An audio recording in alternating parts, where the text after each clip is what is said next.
The rain pounded against my apartment windows like tiny bullets, matching the frantic rhythm of my heart. My fingers trembled as I scrolled through my bank account on my cracked phone screen. $237.42. Not enough, never enough.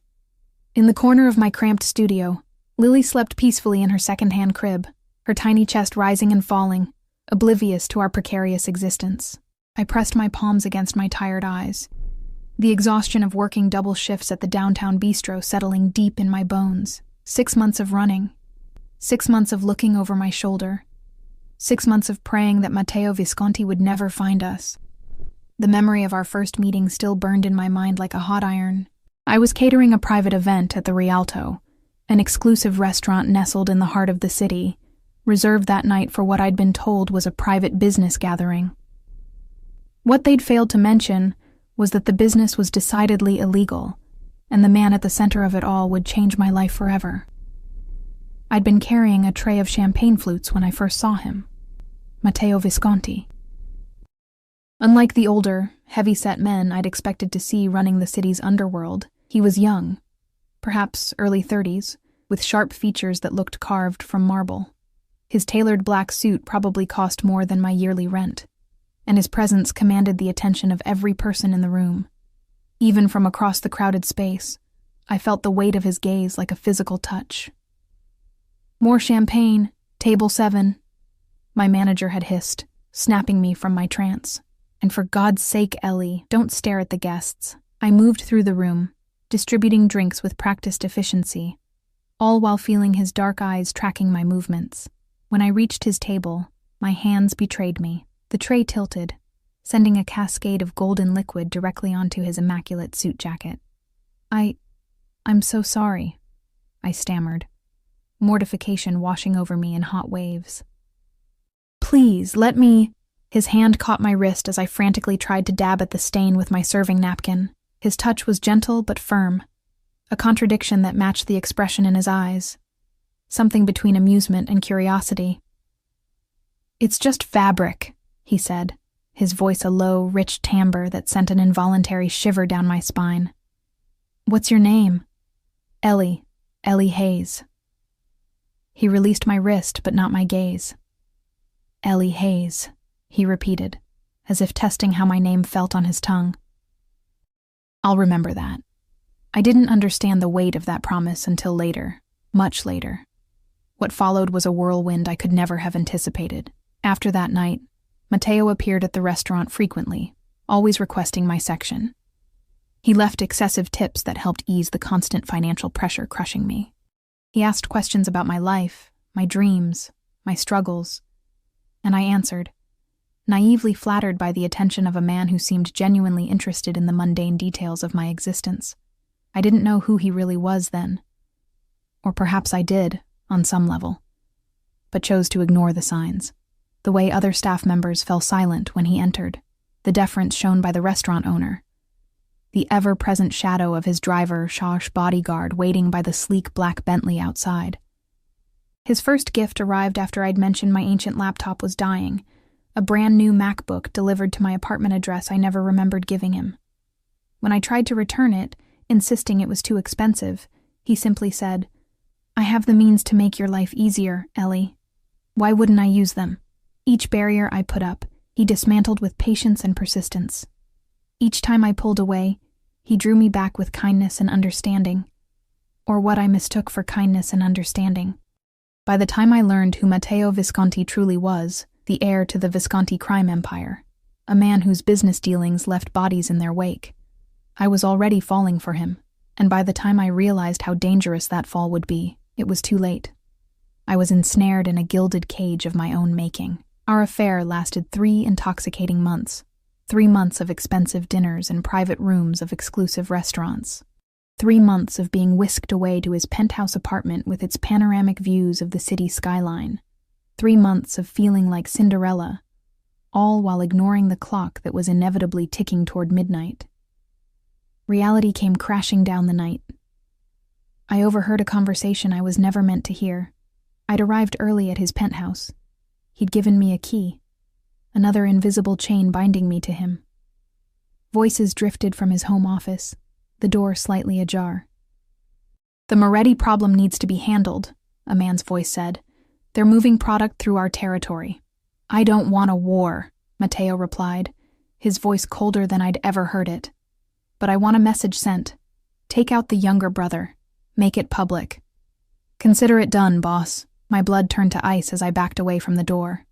This wasn't a business discussion about real estate or investments as he'd led me to believe. This was an order for murder, delivered with the same casual tone someone might use to order dinner. That night, I smiled through dinner, laughed at his jokes, and let him make love to me on sheets that probably cost more than my monthly salary. All while my mind raced with plans of escape. The next morning, I withdrew every cent from my meager savings account and disappeared. I left my apartment, my job, and the life I'd built in the city. I changed my phone number and email address. I paid cash for a bus ticket to a small town 3 states away. And I prayed that Matteo's interest in me had been fleeting enough that he wouldn't bother to look too hard. But there was one complication I hadn't anticipated, one that became evident 6 weeks later when the pregnancy test showed positive. Lily was born on a snowy January morning in a hospital where no one knew me. I gave them a false name and paid in cash. Her eyes were Matteo's, dark and intense even as a newborn. Looking into them every day was both my greatest joy and my constant reminder of the danger lurking in our past. For 6 months, we survived. I found a job waiting tables at a local diner. I rented a tiny studio apartment above a laundromat. I made exactly one friend, my elderly neighbor, Mrs. Patel, who sometimes watched Lily when my shifts overlapped with daycare closure. We lived simply, invisibly, and I almost convinced myself we were safe. Until tonight. A sharp knock at my door jolted me from my thoughts. I froze, my eyes darting to the clock, 11:47 p.m. Too late for a casual visitor, too precise for a drunk neighbor at the wrong door. I moved silently to Lily's crib, my heart hammering against my ribs. She slept peacefully, one tiny fist curled against her cheek. I gently stroked her dark hair, so like her father's, and swallowed the panic rising in my throat. The knock came again. 3 sharp raps, demanding, certain. "I know you're in there, Ellie." His voice, that same rich timbre that had once made my knees weak, now sent terror coursing through my veins. How had he found us? What would he do? Would he take Lily from me? Would he hurt us for running? My mind raced through options. The fire escape was rusted and unsafe. The hallway had no other exit. We were trapped. "Open the door," Matteo said, his voice deceptively calm, "or I'll have Marco open it for me." I knew it wasn't an idle threat. I'd seen the size of his bodyguard's hands. With trembling fingers, I slid the chain lock into place. A laughable defense, but all I had, and cracked the door open as far as the chain would allow. And there he stood, as devastatingly handsome as the day I'd first spilled champagne on him.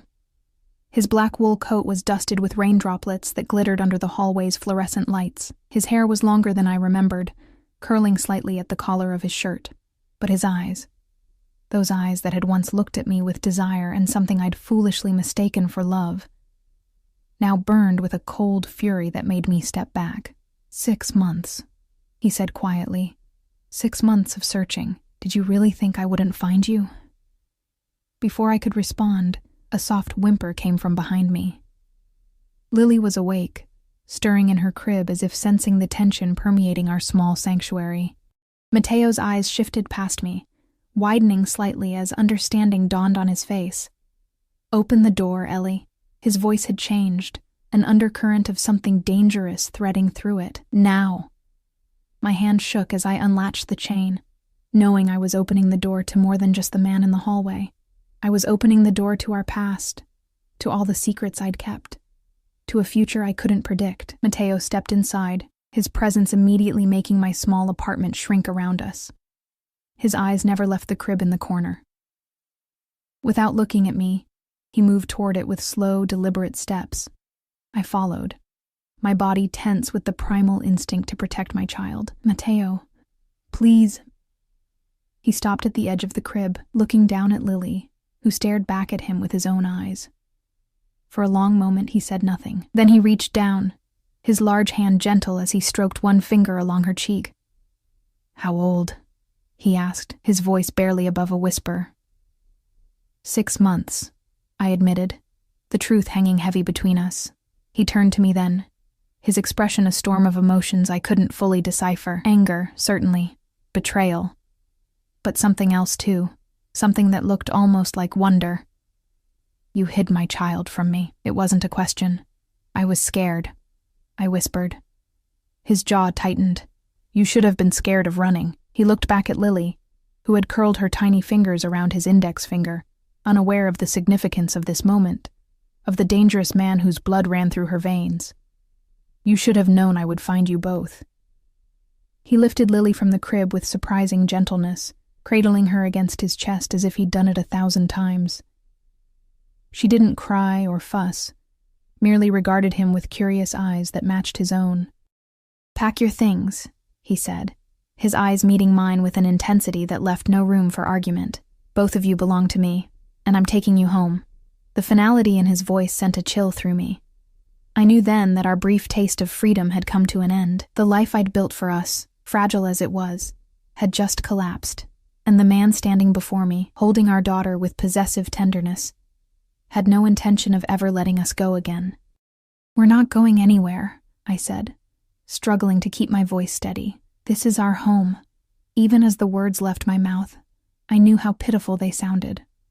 Our home was a 450-square-foot studio with water stains on the ceiling and a perpetually dripping faucet. The kind of place Mateo would typically enter wearing gloves. He looked around, his expression unreadable. This is what you chose over me? Over the life I could provide?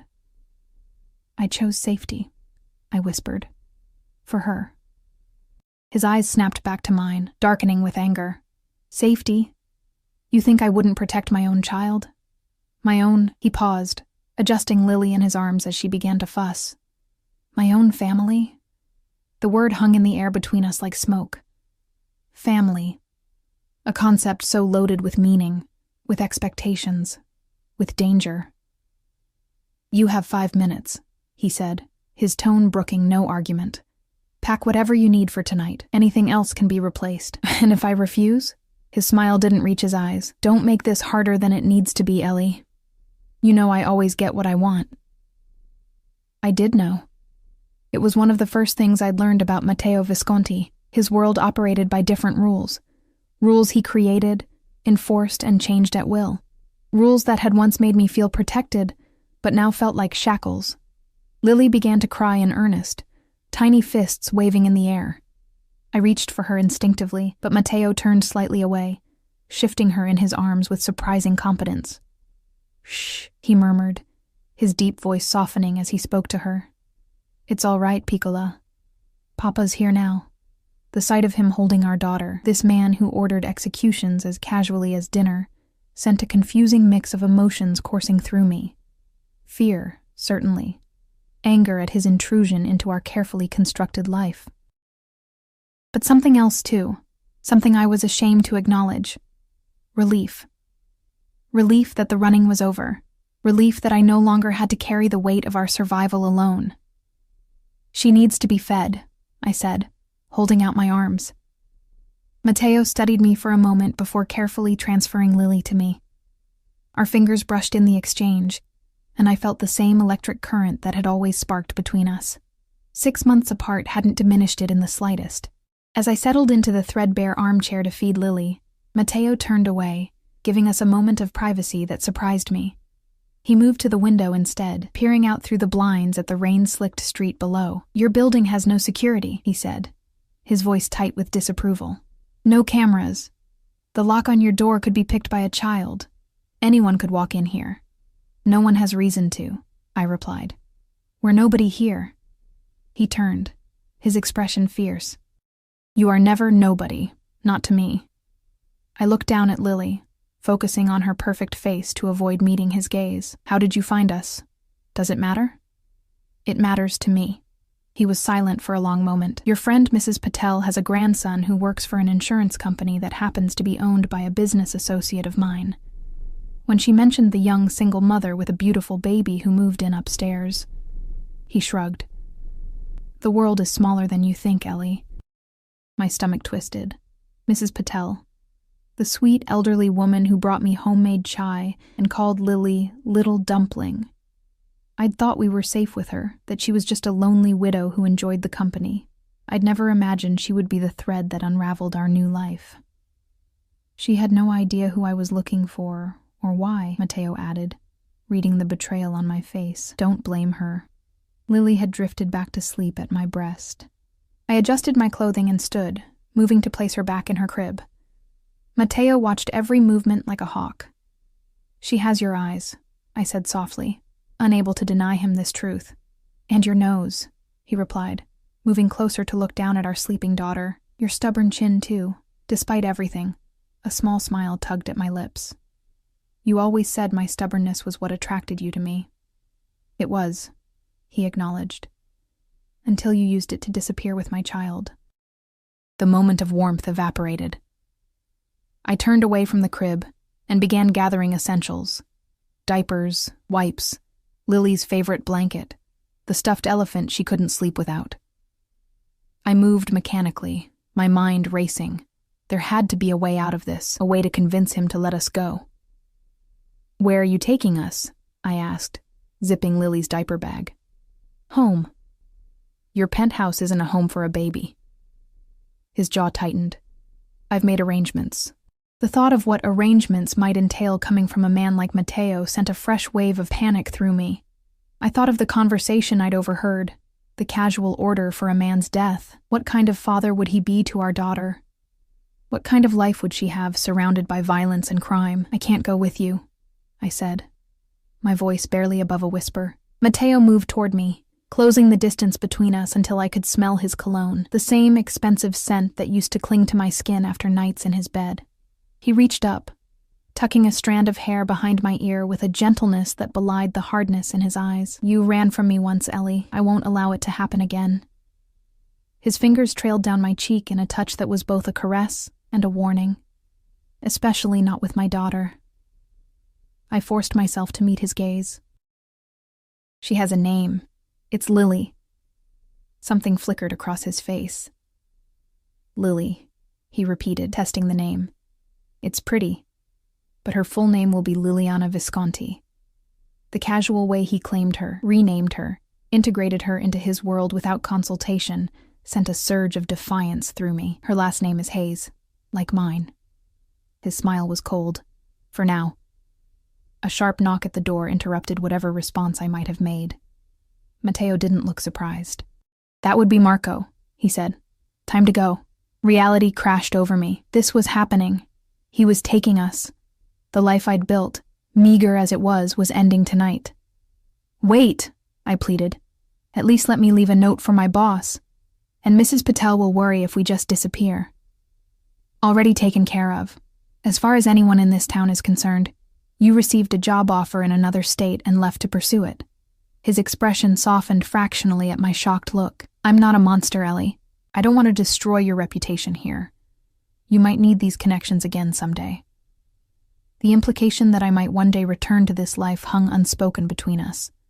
A permission he might grant if I behaved, if I submitted to his will, a leash he could yank if I strayed too far.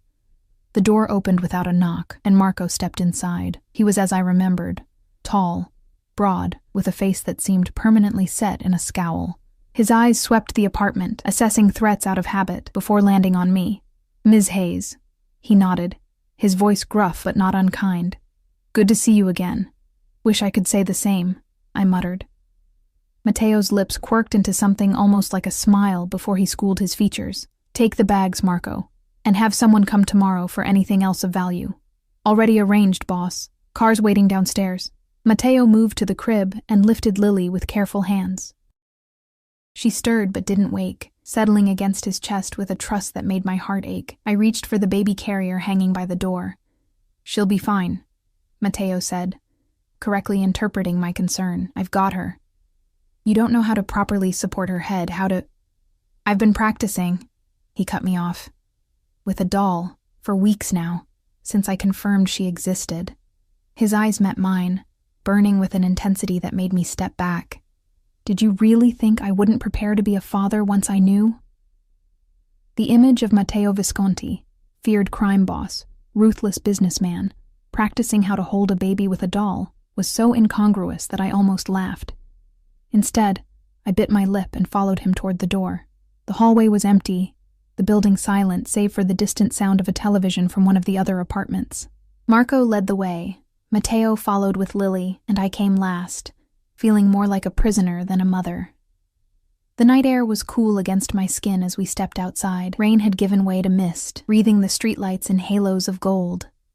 A sleek black Bentley idled at the curb, its engine a quiet purr in the stillness. Another man in a dark suit opened the rear door as we approached. Matteo carefully maneuvered inside with Lily, then turned, extending his hand to help me in. I ignored it, climbing in under my own power, a small, meaningless act of defiance. The car's interior was exactly as I remembered.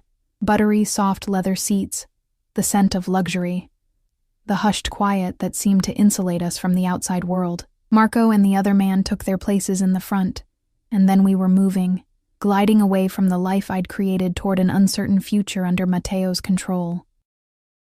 I watched my apartment building disappear from view, a hollowness expanding in my chest. Where exactly are we going? My estate outside the city, Matteo replied, his attention on Lily, who remained peacefully asleep in his arms. It's more suitable for a child than the penthouse. More secure, too. I'd heard him mention this estate before, but had never seen it. It was his private retreat, a place even his business associates rarely visited. The thought of being taken there, isolated from the world, sent a fresh wave of anxiety through me. For how long? His eyes met mine in the dim light of the car's interior. For as long as it takes, as long as what takes, for you to accept that your place is with me. For you to understand that we are a family now. His voice softened as he looked down at our daughter. For you to trust me again. I turned away, staring out at the unfamiliar landscape rushing past. Fields had replaced buildings, dark shapes against a darker sky. We were already leaving the small town behind, heading somewhere rural, somewhere isolated, somewhere I couldn't easily escape from. I never trusted you, I lied. Yes, you did, he countered quietly. Before you overheard a conversation you didn't fully understand, before you ran instead of giving me a chance to explain. I whirled back to face him. Explain what? That you ordered someone killed, that you're not the successful businessman you pretended to be, but a criminal who hurts people? His expression remained impassive. My business has many facets, Ellie. Some less pleasant than others, but everything I do for a reason. And that makes it okay? It makes it necessary. He shifted Lily to his other arm, his movements careful despite the tension between us. The world isn't the simple place you want it to be. There aren't always clean choices. Murder is a pretty clear line, I hissed, keeping my voice low to avoid waking Lily. Is it? He raised an eyebrow. Would you kill to protect her? He nodded toward our daughter. Because I would. Without hesitation. I would burn cities to the ground to keep her safe. To keep you safe. The worst part was, I believed him. And something deep inside me, something primal and fierce, understood exactly what he meant. Because I would do the same for Lily. I already had, in a way, sacrificing my old life, my career aspirations, my few friendships to give her safety. Was I really so different from him? Or was it just a matter of means and opportunity? The thought disturbed me deeply. We fell into silence as the car continued through the night. Lily slept peacefully, oblivious to the tension surrounding her. Matteo kept his eyes on her face, studying her features as if memorizing them. I watched them both, this man and the child who bound us together irrevocably. After what seemed like hours, the car turned onto a private road, winding through dense trees that blocked out even the faint moonlight. Security gates appeared out of the darkness, opening silently to admit us. Beyond them, lights glimmered, revealing glimpses of a sprawling mansion set back from the road. "Welcome home," Matteo said softly, as the car rolled to a stop in front of an imposing entrance. Home. The word echoed hollowly in my chest. This wasn't home. This was a beautiful prison, a gilded cage where Matteo would keep us, his possessions, his treasures, safe from a world he saw as a constant threat. As Marco opened the door and the cool night air rushed in, I made a silent vow to myself and to Lily. Whatever game Matteo was playing, whatever future he had planned for us, I wouldn't surrender easily. I might be trapped for now, but I would find a way to protect my daughter from the darkness of her father's world, even if it meant protecting her from him. Matteo stepped out of the car, Lily still cradled against his chest, and turned to offer his hand to me once more. This time I took it, feeling his warm fingers close around mine with possessive certainty. "Both of you belong to me now," he said, his voice low and intense, "and I protect what's mine." The entrance hall of Matteo's estate swallowed us in warm light and cold opulence. Marble floors gleamed beneath a crystal chandelier that cast fractured rainbows across cream-colored walls. The space was cavernous, designed to impress and intimidate visitors. A curved staircase swept upward, its polished banister reflecting the light like liquid gold. "The east wing has been prepared for you and Lily," Matteo said, leading the way across the hall. His voice echoed slightly in the vastness. "It has the best views of the sunrise." I followed silently, hyper-aware of Lily still nestled against his chest. She would wake soon, hungry and disoriented in these unfamiliar surroundings. Would she cry for me? Would she sense the tension vibrating between her parents? Parents. The word caught in my mind. Until tonight, I'd been Lily's only parent, her protector, her everything. Now she had a father who looked at her with possessive tenderness, the same look he gave his most valuable possessions. Marco disappeared with our bags, while another man I didn't recognize melted back into the shadows near the entrance.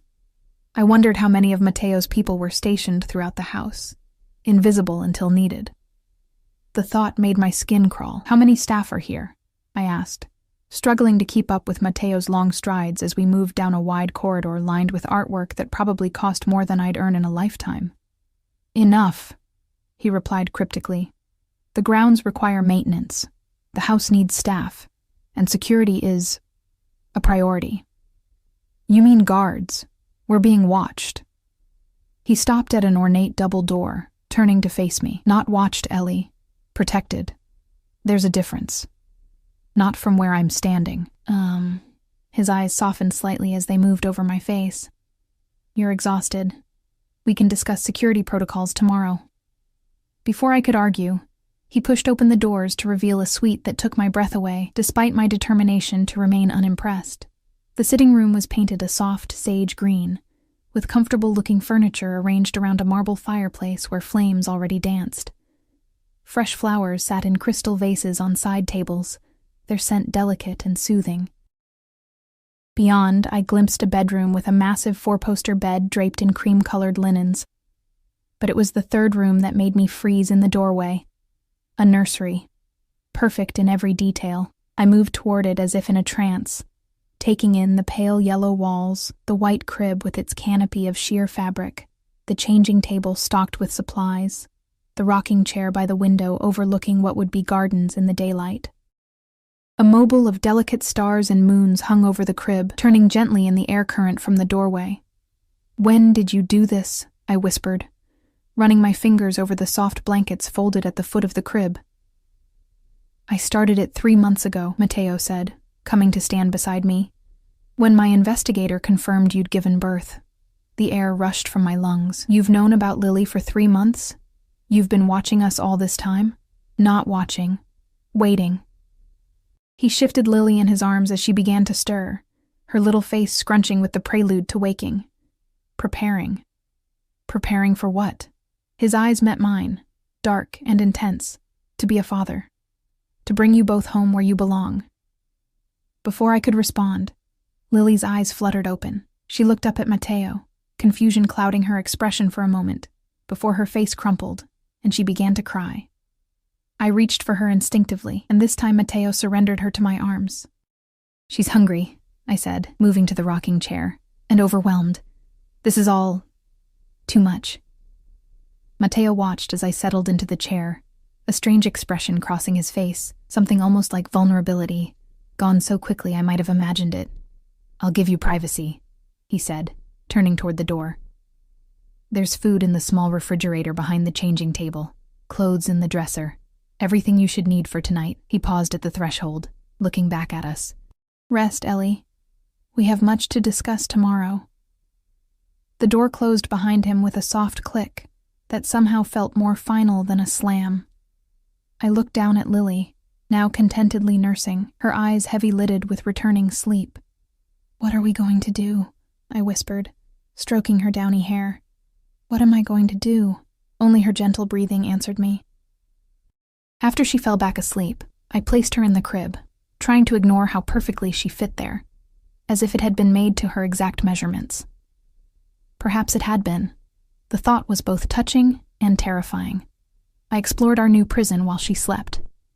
The suite was larger than my entire apartment, with the sitting room, bedroom, nursery, and a luxurious bathroom with a soaking tub I could actually stretch out in. Everything was tasteful, expensive, and clearly chosen with care. My favorite shade of green on the walls. The exact firmness of pillow I preferred on the bed. Lily's favorite stuffed elephant already placed in her crib, though I hadn't unpacked it yet. Details I'd mentioned to Mateo during our time together. Casual preferences I'd expressed in passing conversation, all remembered and implemented in this space. It was thoughtful. It was thorough. It was absolutely terrifying. I tried the door to the hallway, unlocked. But where would I go? I had no idea where we were. No phone, no money, no transportation, and Mateo's security undoubtedly had instructions to keep me on the property. The windows were next. They opened, but a quick glance outside confirmed we were on the second floor, with at least a 20-foot drop to manicured gardens below. Not an option with a baby. Exhaustion crashed over me as the adrenaline of the night finally ebbed. I sank onto the edge of the bed, my head in my hands. I needed to think, to plan, but my mind felt wrapped in cotton, sluggish with fatigue and overwhelm. Just for tonight, I decided. I would rest tonight, gather my strength, and begin figuring out our next steps tomorrow. I showered in the opulent bathroom, the hot water and expensive products a luxury I hadn't experienced in months. Clean clothes waited for me, silk pajamas in exactly my size. I pulled them on, trying not to think about how Mateo knew my current measurements. I checked on Lily one more time, watching her chest rise and fall with peaceful breaths, before crawling into the massive bed. The sheets smelled of lavender and felt like heaven against my skin. Despite my determination to stay awake, to keep vigil, exhaustion pulled me under almost immediately. I woke to sunlight streaming through the windows and the sound of Lily's morning babble. For a moment, confusion reigned, the luxurious surroundings so different from our tiny apartment. Then memory crashed back, and with it, dread. Mateo. The estate. Our capture disguised as a homecoming. I hurried to the nursery, expecting to find Lily alone in her crib. Instead, I froze in the doorway. Mateo sat in the rocking chair, Lily on his lap. He was dressed impeccably in what appeared to be casual wear for him. Dark trousers and a crisp white shirt with the sleeves rolled up to reveal strong forearms. He was speaking to her in a low voice, in Italian, his expression softer than I'd ever seen it. Lily looked up at him, fascinated by this new person, her tiny hands reaching for his face. As I watched, she grabbed his nose, and to my shock, Mateo laughed, a warm, genuine sound I'd rarely heard from him. The scene was so domestic, so normal, that for a moment I could almost forget who he was, what he was. Then he looked up and saw me, and the mask slipped back into place. Not completely, but enough that I remembered the danger beneath the surface. "Good morning," he said, his voice gentle. "We were trying to let you sleep." I moved into the room, unable to hide my surprise. "How long have you been with her?" "About an hour." She was awake but not crying. I heard her on the monitor.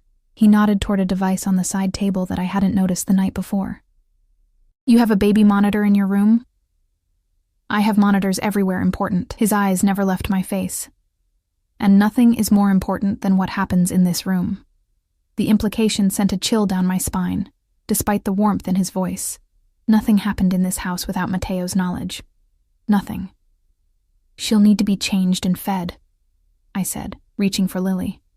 To my surprise, he stood and transferred her to my arms without protest. "I've already changed her," he said, and I noticed for the first time the fresh diaper. "But I can't help with feeding, obviously." I stared at him. You changed her diaper? A flash of irritation crossed his face. I'm not incompetent, Ellie. I told you I've been preparing. Preparing to change diapers wasn't exactly what I'd expect from... I trailed off, unsure how to finish. From a monster? He supplied, his voice hardening slightly. Is that how you see me? I busied myself with settling Lily for her morning feeding, using it as an excuse not to meet his eyes. I don't know who you are anymore, Matteo. Maybe I never did. He was quiet for a long moment, and when he spoke again, his voice had lost its edge. I've arranged for breakfast on the terrace once you're finished here. The weather is perfect this morning. It was a peace offering of sorts. I nodded, not trusting myself to speak. 30 minutes? He asked. That should be fine. He moved to the door, then paused, looking back at us. She has your smile, you know. When she's happy, she lights up just like you do. Before I could respond, he was gone, leaving me with a confused jumble of emotions I couldn't begin to untangle. 30 minutes later, dressed in clothes I found in the closet, all new, all my size, all in styles I would have chosen myself, I carried Lily out onto the terrace Matteo had mentioned. The morning air was crisp but pleasant, scented with roses from the gardens that stretched out below us. The estate was even more imposing in daylight, acres of manicured grounds surrounded by forest, with mountains visible in the distance. Isolated, remote, secure. Matteo stood at the stone balustrade, his back to me as he surveyed his domain. He turned at our approach, his eyes warming as they fell on Lily in my arms. Perfect timing, he said, gesturing to a table set for breakfast. A high chair, brand new and top of the line, waited beside it. I thought perhaps we could try her with some mashed banana this morning, unless you've already started her on solids. The normalcy of the question, the careful consideration behind it, threw me off balance again. Yes, actually. She's had banana before. She likes it. He nodded, looking pleased. Excellent. Please sit. I settled Lily into the high chair, while Matteo held my chair for me, an old-world courtesy that had charmed me when we first met. Now it felt like another aspect of control, of ownership. Everything in its proper place. Everyone in their assigned role. A woman I didn't recognize appeared with coffee and a spread of breakfast foods that would have fed 6 people. She smiled at Lily before disappearing back into the house without a word. Who was that? I asked, pouring myself coffee from a silver pot. Elena. She manages the household staff. Matteo prepared a small dish of mashed banana for Lily with practiced ease. You'll meet everyone properly later today. How many people work here? On the estate itself? About 20. Groundskeepers, household staff, security. He placed the dish on the tray of Lily's high chair. Some live on the property. Others commute from the village about 10 miles away. 20 people. 20 witnesses if I tried to leave. 20 pairs of eyes loyal to Matteo. And they all know who I am? What I am to you?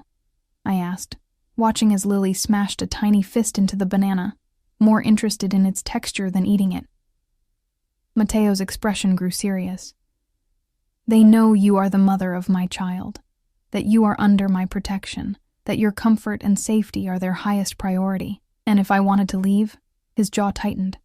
We're not discussing that today. Then what are we discussing? He set down his coffee cup with deliberate care. Our future. Lily's future. The life we will build together. You've planned it all out, haven't you? I couldn't keep the bitterness from my voice. Without any input from me. I've created possibilities, he corrected. A foundation. The details are for us to decide together. As long as those details don't include me leaving. His eyes met mine, dark and intense. Why would you want to leave, Ellie? What can the world out there offer you that I can't provide here? Safety, security, luxury, education for Lily, a family. Freedom, I whispered. Freedom is an illusion, he said, his voice softening. We're all constrained by something. Money, circumstance, fear. He reached across the table, his fingers brushing mine. At least my constraints come with benefits. I pulled my hand away. Golden handcuffs are still handcuffs, Matteo. Something flashed in his eyes. Anger? Hurt? It was gone before I could identify it. You haven't asked how I found you, he said, changing the subject. You already told me. Mrs. Patel's grandson. That's how I confirmed where you were. Not how I knew to look for you in the first place. He took a sip of his coffee, watching me over the rim. Did you really think changing your name and moving across state lines would be enough? That I wouldn't have resources dedicated to finding you? My stomach nodded. How then? The hospital where you gave birth. One of the nurses recognized your face from the photographs my people distributed. His lips curved into a cold smile. They thought you were a missing person, a loved one desperately searching for you. I felt sick. All those months of careful planning, of covering my tracks, of paying cash and using false names, undone by a well-meaning nurse who thought she was helping. You had people looking for me all that time? The idea that I'd never truly escaped, that I'd only been temporarily misplaced, sent a wave of hopelessness through me. From the moment I realized you were gone, he confirmed. But it was the pregnancy that truly motivated me. When my investigator reported you'd been seen at a prenatal clinic, his expression darkened. You can imagine what went through my mind. I could. Matteo Visconti, discovering the woman who had fled from him was carrying his child. I was surprised he hadn't burned the country to the ground looking for us. Why wait 3 months after you knew about Lily? I asked. Why not come for us immediately? His eyes moved to our daughter, now happily smearing banana across her face. I needed to prepare, not just the nursery, but myself. I needed to understand what kind of father I wanted to be. His voice dropped, becoming almost inaudible. What kind of father she deserves. For the first time, I glimpsed the conflict within him. The man raised in a world of violence and power, struggling with the responsibility of raising an innocent child. It humanized him in a way that made it harder to see him as the monster I needed him to be. And what kind of father is that? I asked softly. His eyes met mine, and I saw raw honesty there. A better one than I had. Before I could respond, Lily knocked her dish to the floor with a gleeful squeal. The tension broke as we both reached for it, our hands colliding beneath the table. Matteo's fingers closed around mine, warm and strong, and for a moment, we were back in the restaurant where we'd first met. Just a man and a woman, connected by an accidental touch. Then, reality reasserted itself. I pulled away, focusing on cleaning Lily's messy hands and face while Matteo retrieved the fallen dish. I have business calls this morning, he said, standing. Elena will show you the grounds if you'd like to explore. The entire estate is secure. You can go anywhere within the perimeter fence. The boundaries of my new cage, clearly defined. And this afternoon? I asked, unable to keep a hint of defiance from my voice. His expression softened as he looked at Lily, then back to me. This afternoon, I thought perhaps we could spend time together. As a family. He paused, then added quietly, I've missed a lot of firsts already, Ellie. I don't want to miss any more. With that, he was gone, leaving me with a squirming baby and a heart full of conflicted emotions I couldn't begin to sort through. Because beneath the fear and resentment, beneath the anger at being controlled and confined, a tiny, treacherous part of me remembered why I'd fallen for Matteo Visconti in the first place. And that part whispered that maybe, just maybe, there was a future here that wouldn't feel like imprisonment. Elena arrived shortly after Matteo departed, a slim woman in her 50s with silver-streaked dark hair and eyes that missed nothing. She moved with quiet efficiency, clearing the breakfast dishes while I wiped the last traces of banana from Lily's face and hands. Would you like to see the gardens, Ms. Hayes? She asked, her voice carrying just a hint of an Italian accent. The roses are particularly beautiful this time of year. I hesitated, torn between wanting to explore our new surroundings and fearing that accepting any part of this luxurious prison would somehow signal surrender. But Lily was getting restless, straining against the confines of the high chair, and I knew she needed fresh air and stimulation. Yes, I decided, that would be nice. Is there a stroller I could use for Lily? Elena nodded. Mr. Visconti has provided everything. If you'll follow me? She led us through the house, pointing out rooms as we passed. The main living area with its soaring ceilings and comfortable furniture, a formal dining room that could seat 20, a library with floor-to-ceiling bookshelves.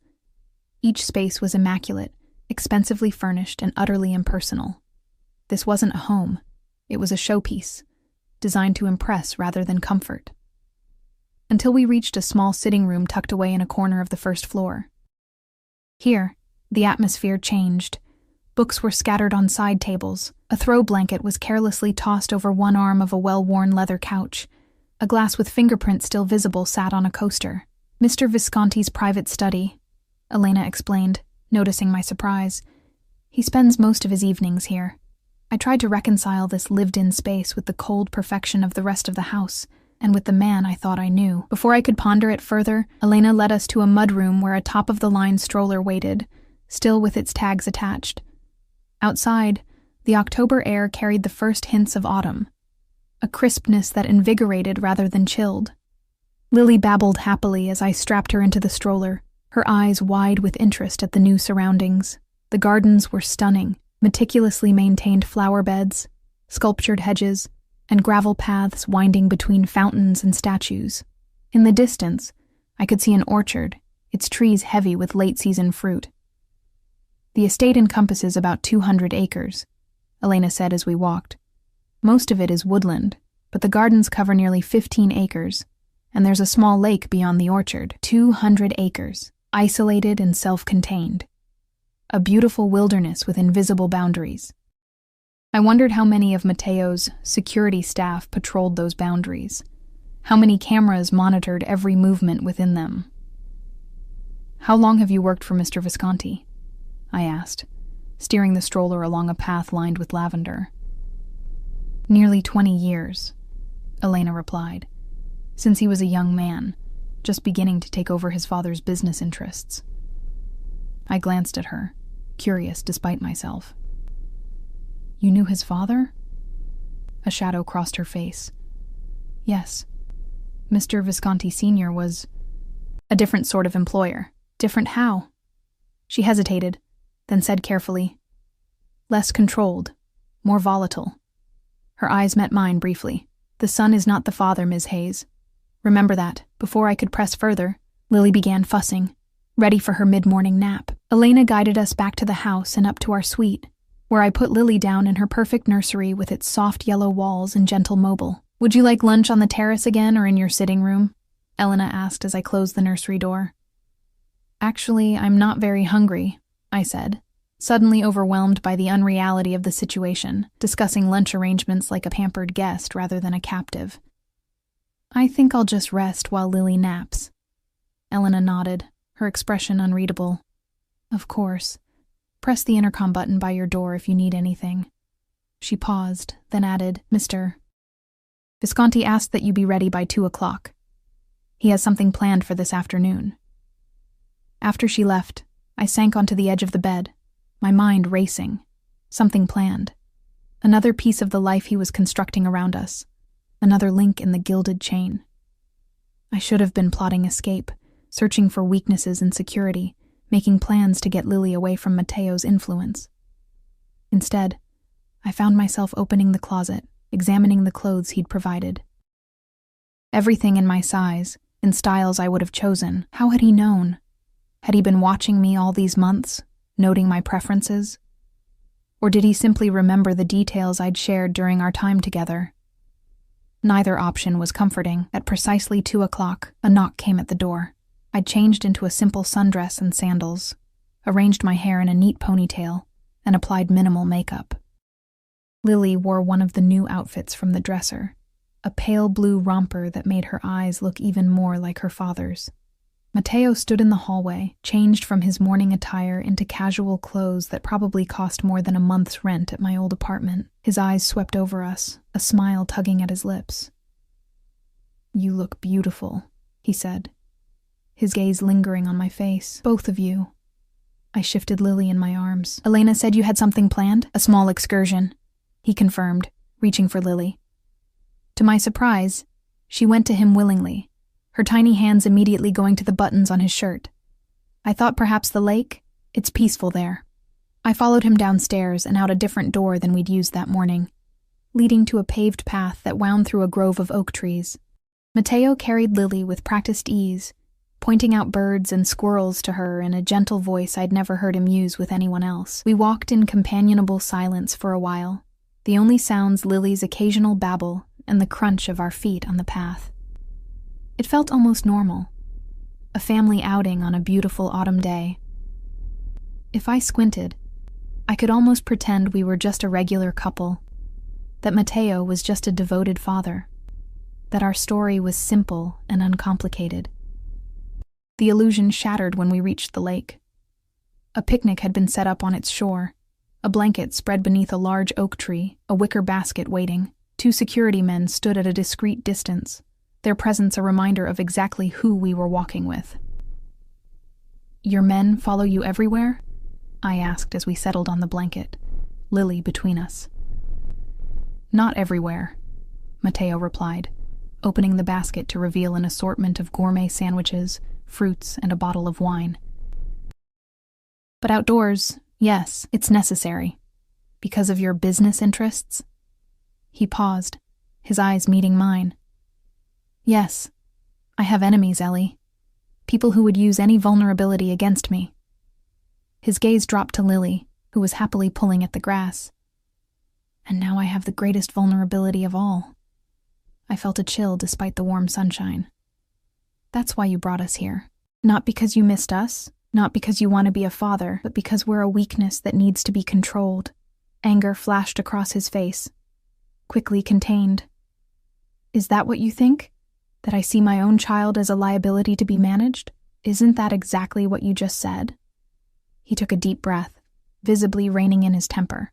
"What I said is that there are people who would harm her to get to me, people who would harm you. Keeping you here, protected, is not about controlling you, Ellie. It's about keeping you safe. Safe from the enemies you've made through your criminal activities," I countered, keeping my voice low but intense. "Safe from the consequences of your choices." Mateo's jaw tightened. "My choices have given us this." He gestured to the estate around us. "Security, comfort, a future where Lily will want for nothing, except a father she can be proud of." The words hung between us, sharp and wounding. For a moment, raw hurt flashed across Mateo's face before his expression hardened. "And what would make you proud, Ellie?" he asked, his voice dangerously quiet. "A father who struggles to make ends meet, who can't protect his family from the harshness of the world, who watches his child go without, a father who doesn't order murders over dinner." I shot back. "You heard a fragment of a conversation you didn't understand," he said, running a hand through his hair in frustration. "Did you ever consider asking me about it? Giving me a chance to explain before you disappeared with my child? What explanation could possibly justify what I heard?" He was silent for a long moment, watching Lily as she crawled toward the edge of the blanket, pursuing a colorful leaf that had caught her attention. When he spoke again, his voice was measured, controlled. "The Moretti family had been trafficking young women through our territory. Girls as young as 14, brought in from Eastern Europe with promises of modeling careers, legitimate work.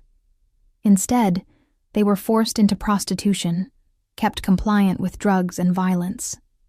His eyes met mine, dark with anger that wasn't directed at me. "We discovered 3 of them dead in an abandoned warehouse, overdosed on heroin the Morettis gave them to keep them docile." I swallowed, the picnic lunch suddenly tasteless in my mouth. "I tried to handle it through proper channels," Mateo continued. "Pressure on their business interests. Negotiations with their leader. But Dario Moretti, the younger brother you heard me mention, he was the one running the operation, and he wasn't stopping. So you had him killed." "I had him removed as a threat," Mateo corrected, "and the trafficking operation dismantled. The remaining girls were provided medical care, legal assistance, and funds to return home if they wished. I wanted to disbelieve him, to dismiss his explanation as a convenient justification, but I'd seen his face as he spoke of the dead girls, the genuine anger there. It matched what I'd glimpsed in him during our time together, a rigid code of honor beneath the criminal exterior, lines he wouldn't cross even as he crossed others. "Why didn't you tell me this before?" I asked quietly. "Would you have believed me? Without knowing the context, without understanding the world I operate in?" He sighed, reaching out to redirect Lily as she crawled too close to the lake's edge. "My business isn't always clean, Ellie. I don't pretend it is.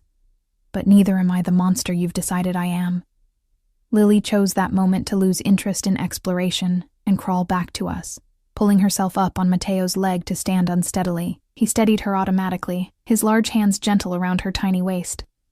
"Duh," she said clearly, patting his cheek with a chubby hand. The shock on Mateo's face was almost comical. His eyes widened, lips parting in surprise as he looked from Lily to me. "Did she just—" he whispered. I nodded, a lump forming in my throat. She's been babbling syllables for a while, but that's the first time she said anything that sounded like Dad. The naked emotion on Mateo's face as he looked at our daughter, wonder, pride, a fierce protectiveness, cracked something in my carefully constructed armor. This wasn't the calculated response of a man playing the role of father. This was raw, genuine, unguarded feeling. "Hello, Piccola," he murmured, lifting her into his lap. "Yes, I'm your papa. I'm right here." Lily grinned up at him, reaching for his face again in a gesture that was quickly becoming a habit. He caught her tiny hand and pressed a kiss to her palm, his eyes never leaving her face. I looked away, suddenly feeling like an intruder on something private and precious. The dynamic between us had shifted, complicated by this new bond forming between father and daughter. It was harder to see Mateo as the enemy when he looked at Lily with such naked adoration. We finished our picnic as the afternoon waned, the conversation turning to safer topics: Lily's development, her likes and dislikes, the little milestones I'd witnessed in her short life. I found myself sharing stories I'd never thought I'd tell him, watching his face light up with each new detail about our daughter's existence. As we packed up to return to the house, Mateo grew serious again. "I want you to be happy here, Ellie," he said, his eyes searching mine. "Both of you.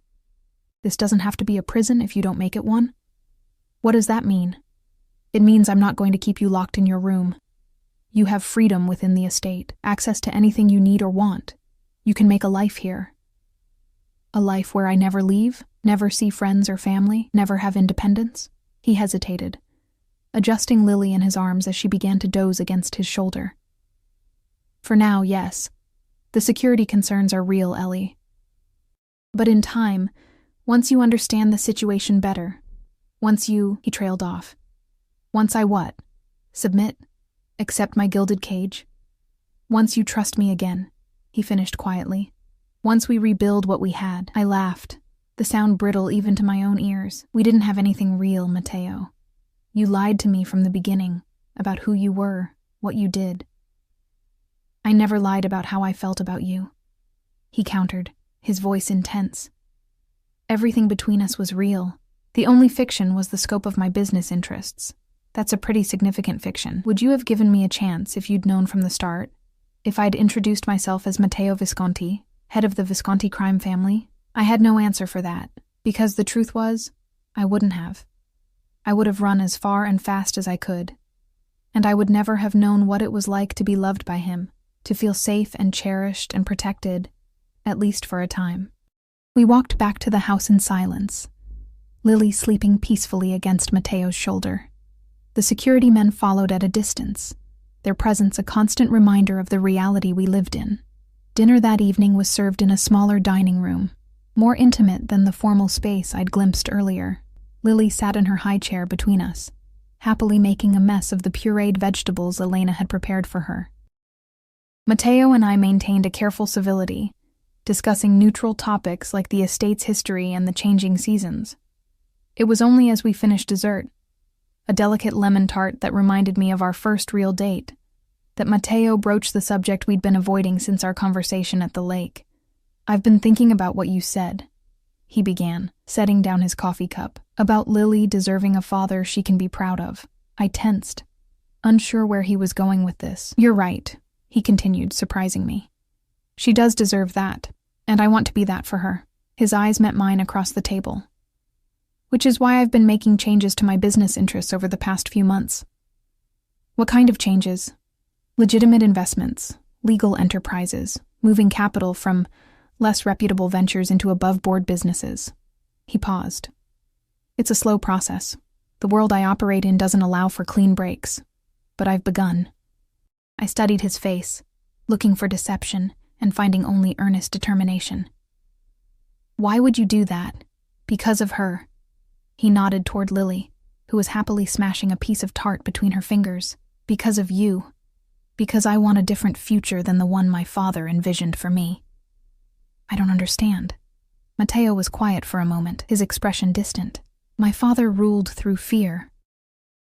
His business, his family, his entire world, all controlled through violence and intimidation. I grew up watching him destroy people who crossed him, including... He hesitated. Including my mother. When she tried to leave with me, I felt a chill at his words. What happened? He found us, brought us back. His eyes met mine, and I saw the shadow of an old pain there. She was never the same afterward, broken in ways I was too young to understand. His voice softened. I don't want that for Lily. I don't want her to fear me, to see me as my father was. And I don't want that for you either. The raw honesty in his voice caught me off guard. For the first time, I glimpsed the wounded boy beneath the powerful man, the child who had witnessed his mother's suffering at his father's hands and carried those scars into adulthood. I'm not your mother, Matteo, I said gently. And you're not your father, aren't I? He asked, his voice barely above a whisper. I found you. I brought you back. I'm keeping you here against your will, telling myself it's for your own protection. The parallel hung between us, uncomfortable in its accuracy. There's a difference, I said after a moment. You haven't hurt me. You've provided for Lily. You're trying to change. He looked up, surprise flickering across his face at what might have been the first words of understanding I'd offered since our reunion.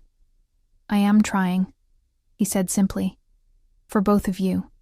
But these changes take time, and until they're complete, until the transition is finished and the threats neutralized, this is the safest place for you and Lily. I wanted to argue, to insist on my freedom regardless of the risk. But as I looked at Lily, happily oblivious to the complexities surrounding her existence, I found myself hesitating. What right did I have to expose her to danger for the sake of my independence? How long? I asked finally.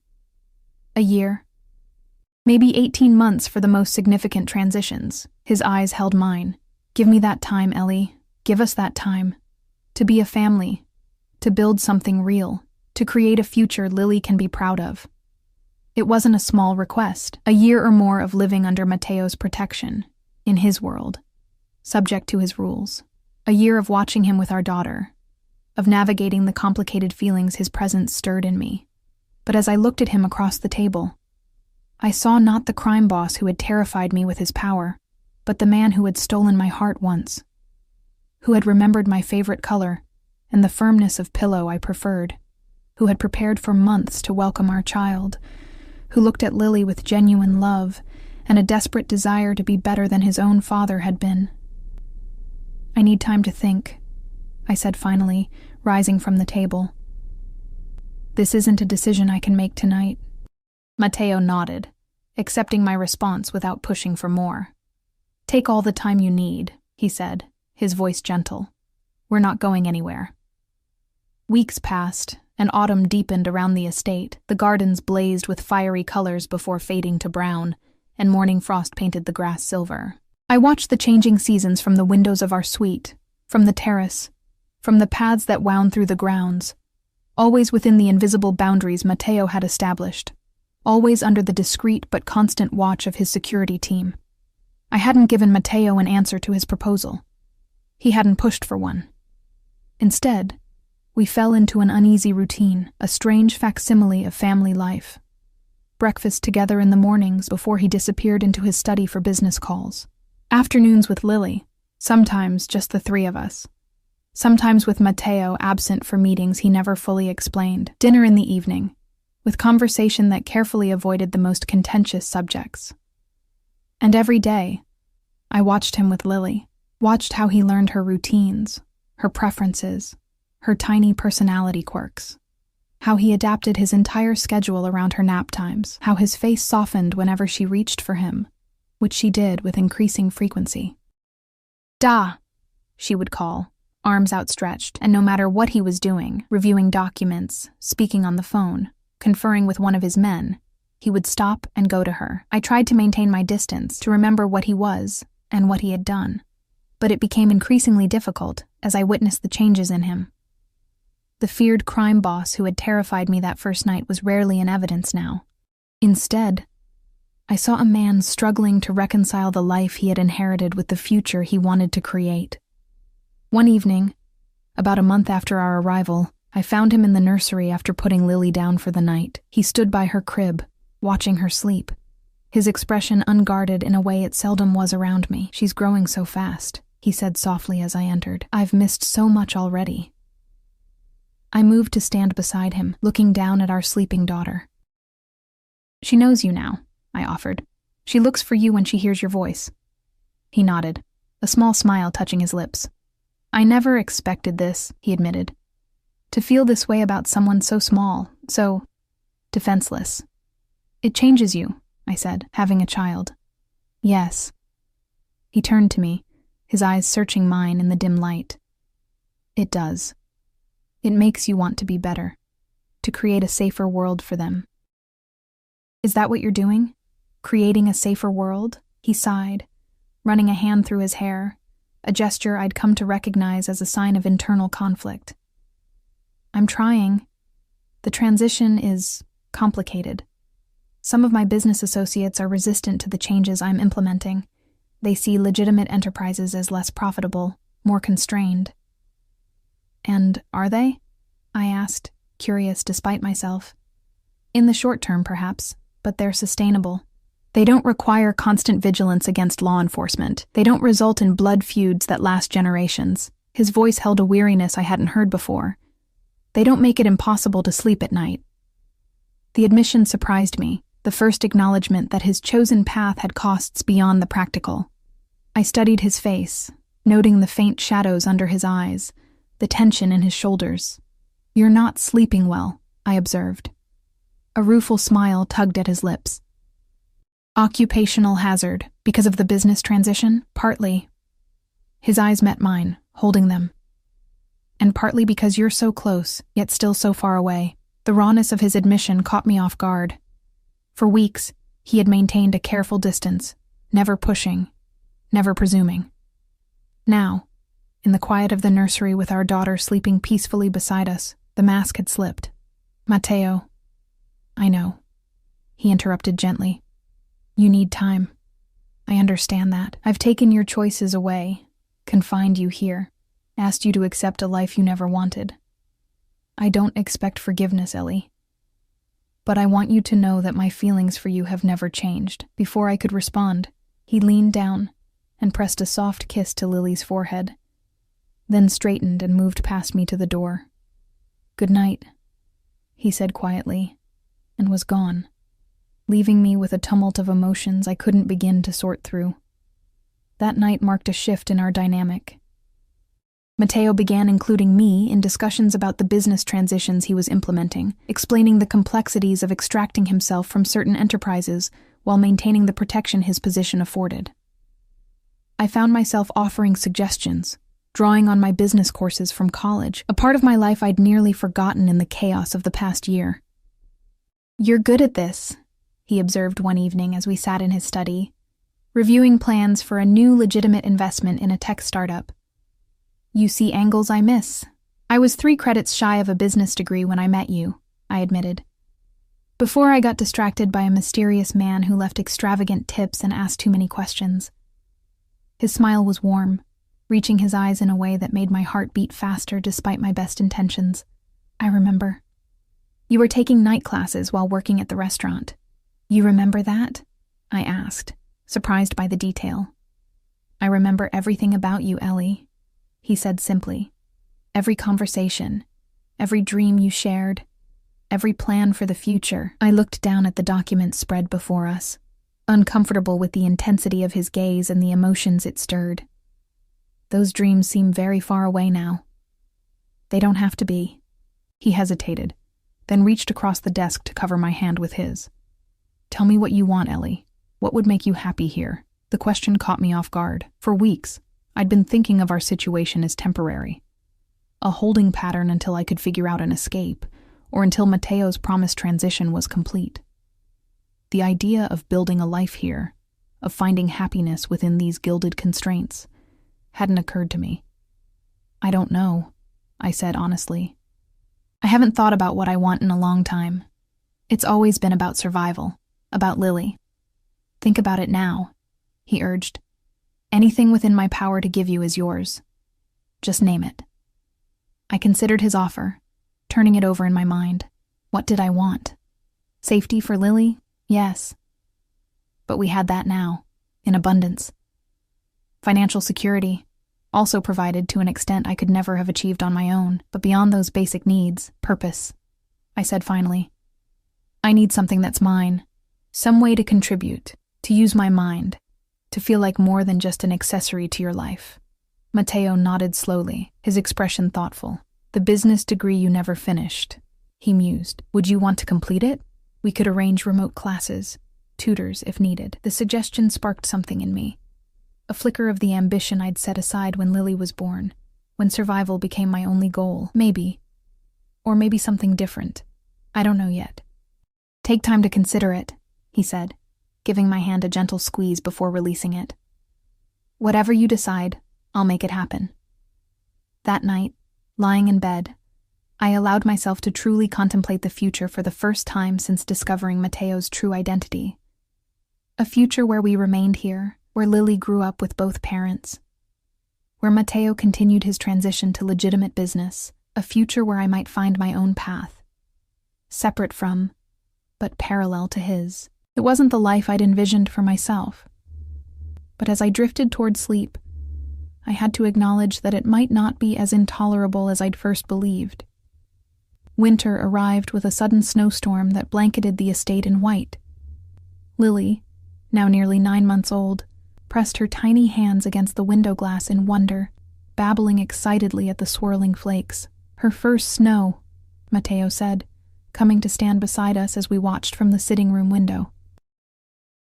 We should take her out in it, let her experience it properly. 20 minutes later, bundled in winter gear I hadn't known was stored in our closets, we ventured onto the terrace. Lily's eyes widened as Matteo carried her down the steps into the garden, where snow continued to fall in fat, lazy flakes. He knelt, still holding her securely, and scooped up a handful of snow, letting it fall through his fingers for her to watch. Her delighted laugh, a sound that never failed to warm my heart, echoed in the crisp air. I stood a few feet away, watching this moment between father and daughter, struck by how natural they looked together, how right. Matteo glanced up, catching me watching them, and smiled. A genuine, unguarded smile that transformed his face. In that moment, he wasn't a crime boss or a captor, or even the complicated man I'd been living with for months. He was simply a father sharing his daughter's joy, and something inside me softened in response. Come here, he called, holding out his free hand to me. She wants you to join us. I hesitated only briefly before moving toward them, taking Matteo's outstretched hand and kneeling beside them in the snow. Lily immediately reached for me, her mittened hand patting my cheek in her familiar gesture of affection. Ma! She exclaimed, a new addition to her limited vocabulary that never failed to make my heart swell. Yes, sweetheart, I said, kissing her cold reddened cheek. Mama's here. As I looked up, I found Matteo watching us, his eyes full of an emotion I wasn't ready to name. Without thinking, I reached out and brushed a snowflake from his eyelash, my fingers lingering against his skin. Thank you, I said softly, for this moment, for letting her experience this. His hand came up to cover mine, pressing it against his cheek. Thank you for sharing it with me, he replied, his voice equally quiet, for letting me be part of her life, of your lives.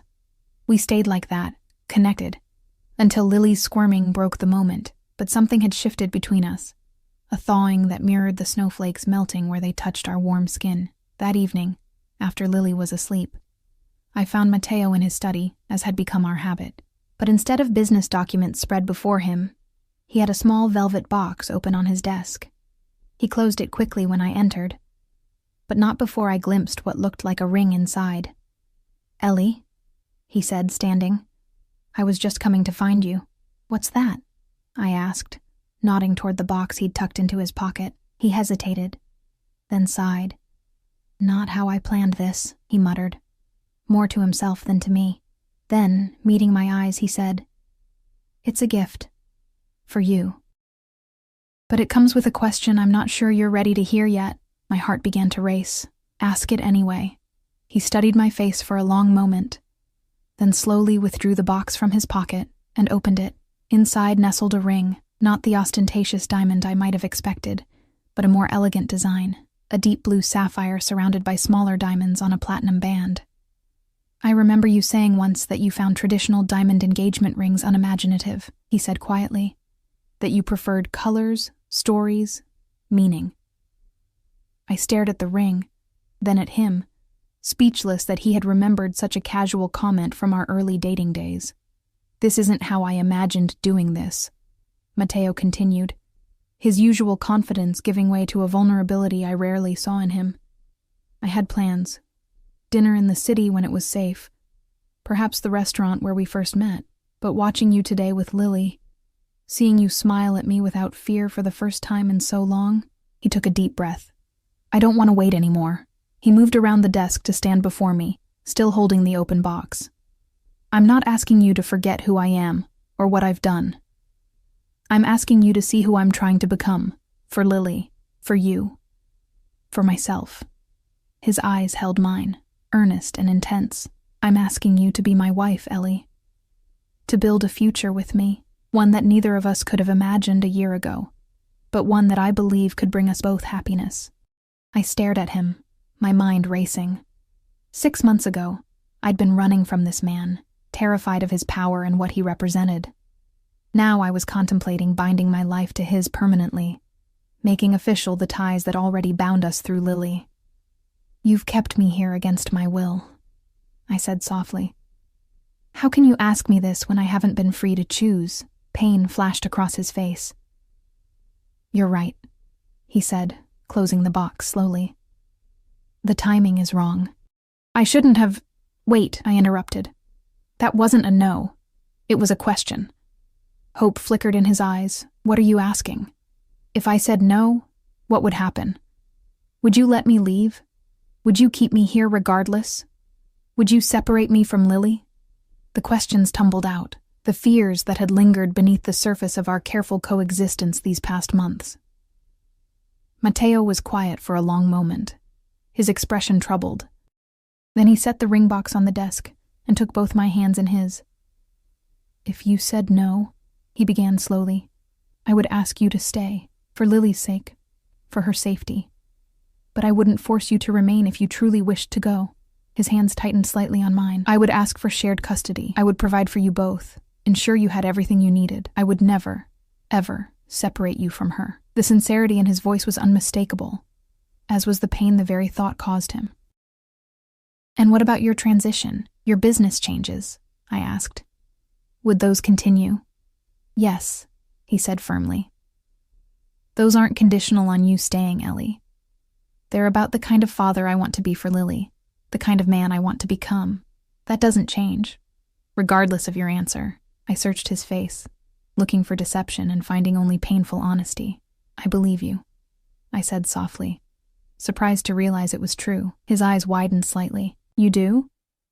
"These past months, I've watched you with Lily. I've seen how you've changed, how you prioritize her above everything. I've listened when you've explained the business transitions, seen the risks you're taking to create a different future." I took a deep breath, and I've remembered why I fell for you in the first place. Hope blazed in his eyes, bright and fierce. "And why was that?" "Because beneath everything else, beneath the power and the danger and the wealth, there was a man who listened when I spoke, who remembered my favorite color and how I liked my coffee and the dreams I had for my future. A man who looked at me and really saw me, when I'd been invisible for so long." Slowly, I withdrew my hands from his and reached for the ring box on the desk. I opened it, looking at the sapphire gleaming in the soft light of his study. "I can't promise that I'm ready for this," I said honestly. "There's still so much between us, so much to resolve, but I can promise that I'm willing to try. To build something real, for Lily's sake. And maybe," I looked up, meeting his gaze, "for ours as well." The joy that transformed his face was unlike anything I'd ever seen from him. Raw, unfiltered, almost boyish in its purity. He took the ring from the box with trembling fingers and slid it onto my left hand, where it fit perfectly. Of course it did. Matteo left nothing to chance. "I will spend every day earning this," he said, his voice rough with emotion. "Earning your trust, your faith, your love, if that's possible again. I swear it, Ellie." He drew me into his arms then, holding me as if I might disappear if he loosened his grip. I let myself lean into his embrace, into the familiar scent and warmth of him, into the comfort of no longer fighting the current that had been pulling us together since the moment we met. "It won't be easy," I murmured against his chest. "There's still so much we need to figure out." "Nothing worthwhile ever is," he replied, pressing a kiss to the top of my head. "But we have time, and for the first time in my life, I have hope for a future I can be proud of. A future Lily can be proud of." 6 months later, as spring burst into full bloom across the estate, we were married in a small ceremony in the garden. Lily, now walking with the determined waddle of a 15-month-old, scattered rose petals with more enthusiasm than accuracy as Elena helped her down the petal-strewn aisle. Matteo waited for me beneath an arbor laden with climbing roses, his eyes never leaving mine as I walked toward him in a simple white dress that made me feel more beautiful than any couture gown could have. When he took my hands in his, I felt not the grip of a captor, but the touch of a partner, someone who had proven day after day his commitment to the promises he'd made. The business transition was well underway, with legitimate enterprises now accounting for over 60% of the Visconti holdings. We'd established a foundation using funds from the less reputable businesses, directing the money toward organizations that helped victims of trafficking and domestic violence, a redemption of sorts for the darker aspects of Matteo's past. I had returned to school, completing my business degree through online courses, and now helping manage the legitimate side of the Visconti enterprises. It gave me purpose, independence within our shared life, a way to use my mind and skills that fulfilled me in ways I hadn't expected. Security remained tight around the estate, around our family. Some threats from Matteo's past persisted. Some old associates resisted the changes he was implementing. But within our home, within the boundaries he had once used to confine me, I had found a freedom I hadn't known existed. The freedom to love without reservation, to build a family on my own terms, to create a future that honored both our pasts while transcending them. As we spoke, our vows beneath the flowering arbor, Lily toddled over and wrapped her arms around both our legs, looking up at us with Matteo's eyes and my smile. "Family," she declared proudly, one of her newest words. Matteo laughed, the sound unburdened in a way it hadn't been when I first met him. He lifted Lily into his arms, then wrapped his free arm around my waist, drawing me close. "Yes, Piccola," he said softly. "Family. All of us. Together." Later that evening, as twilight painted the sky in shades of lavender and gold, we stood on the terrace watching Lily chase fireflies across the lawn under Elena's watchful eye. "Any regrets?" Matteo asked quietly, his arm warm around my shoulders. I considered the question, thinking of the winding path that had brought us here. The fear and anger, the running and capture, the slow rebuilding of trust and the eventual blooming of something stronger than what we'd had before. "No," I said honestly, leaning into his embrace. "This isn't the life I imagined for myself. It's more complicated, more challenging in some ways." I looked up at him, at the face I had come to love again, differently but more deeply than before. "But it's also richer, more meaningful than anything I could have built alone." He kissed me then, tender and reverent, a promise renewed with each passing day. When we parted, his eyes held mine with the intensity that still made my heart race after all this time. "I told you once that both of you belonged to me," he said softly. "I was wrong. We belong to each other. All of us. Together."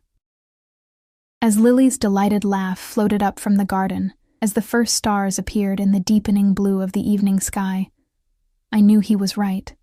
What had begun as captivity had transformed into choice. What had been forced had become freely given. And the man who had once been my greatest fear had become my greatest love.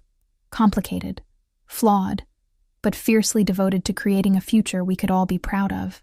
A future where our daughter would grow up knowing only the strength of her father's love, not the darkness of his past. A future we would build together, day by day, choice by choice. In the end, he had claimed us both, as he'd vowed that rainy night so long ago. But in doing so, he had given himself to us as well, completely, irrevocably, and with a love that had transcended the boundaries of the world he came from, and the one I'd tried to build without him. As we stood together on the terrace of what had truly become our home, watching our daughter's joy in the simple magic of fireflies and twilight, I knew with absolute certainty that I wouldn't change a single step of the journey that had brought us here. Both of us had found where we belonged, together.